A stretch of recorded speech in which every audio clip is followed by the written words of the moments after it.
Sagot si Doc. Dahil gusto ni Harry na makita itong si Zoe kaya naman papunta na sila sa kondo nito. Nagkahiwalay naman sila ni Dr. Kim dahil maaaring nag-CR lang muna si Dr. Kim kaya naunang naglista ng pangalan itong sila Harry at si Annalyn nang papasok na sila. Pero nabanggit ng guard ang name ng dating doktor na pinatay ni Dr. Carlos na si Jerry Romualdo. Kaya nasabi ni Annalyn na paano nangyari yon.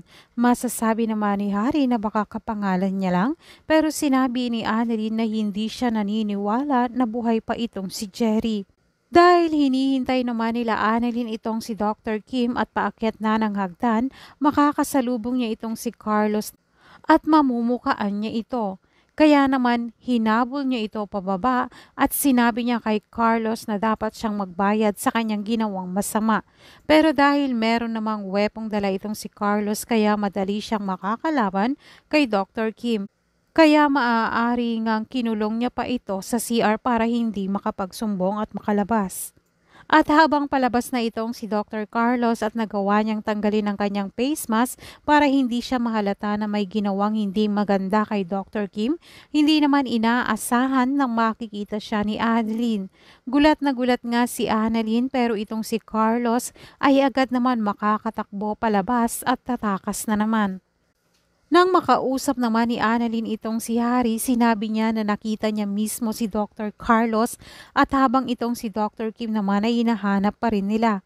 Dito na nga magtataka sila Annalyn na ano ang ginagawa ni Dr. Carlos sa kondo kung nasaan itong si Zoe.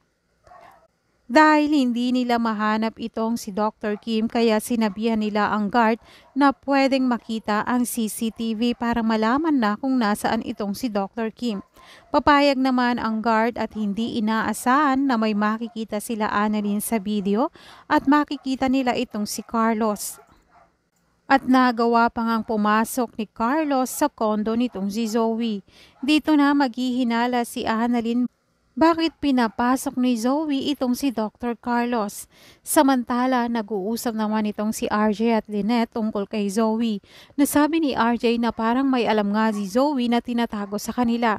Narinig naman ni Morgana at sinabing pinag-iisipan na naman ng masama ang kanyang pamangkin. Nasabi pa ni Morgana kung gusto nilang kausapin itong si Carlos ay kausapin nila pero kung mahanap pa nila ito. Tatawag naman si Annalyn sa kanyang ama at sasabihin niya na nakita niya si Dr. Carlos sa kondo kung nasaan ang kondo ni Zoe. Kaya maghihinala na sila na ano ang ginagawa ni Carlos doon.